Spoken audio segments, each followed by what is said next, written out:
My name's Josh Herring and I'm the weekend operations manager here at the farm. So the animals are basically here to educate people about farming and about animals in general.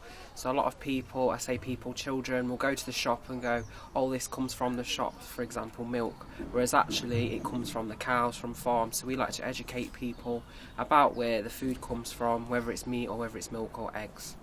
We don't have any endangered animals here at the moment, but in the future we want to go down the route of getting more native animals that are endangered, such as wildlife.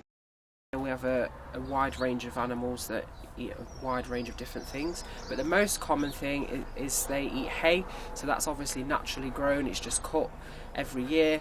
And then the other feeds, so such as the pellets we give them, they'll often be produced in the UK. We try and make sure it's, again, locally sourced and it's not full of anything like antibiotics. It's all fresh and it's all removed out of it. Obviously when life gets complicated, especially in the city centre, busy, it's nice just to get away from it all.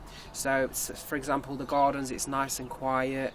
It's good for mental health because it's quiet, it's peaceful, you can have a chat with your friends, you can get to meet new people, and it's also good for the environment because the city centre we're producing lots of CO2 etc, whereas here it's a nice open space that's natural.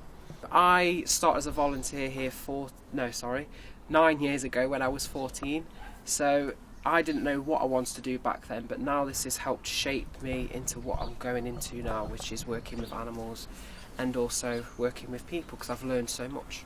So we hope they take more into consideration when they're buying food, so try and find out where it's coming from. So for example, buying food that's produced in the UK or locally, rather than getting food that's made abroad that might be cheaper but actually it's not as good for the environment. So having gardens here, it's really good for the physical aspects. So like one day you might be shifting loads of wheelbarrows full of manure, the next day you might be weeding. So there's a lot of things to do and it's a lot to think about, and also the social aspect. So a lot of people with the same kind of mindset or the same interests will get to meet, like to make new friends, and it's also good for mental health because they can talk to each other about things because everyone's kind of in the same boat.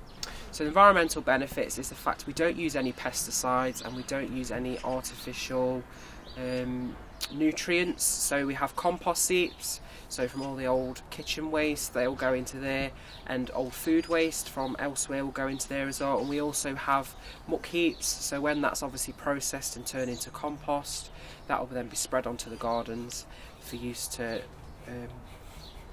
use these nutrients so the plants can grow rather than putting anything artificial on them. So essentially the best thing you can do is to come and visit the farm, donate if you can, and then just keep visiting, and also word of mouth. So tell your friends, tell your family, and then the more people that visit, the more people that donate, it should help sustain our future.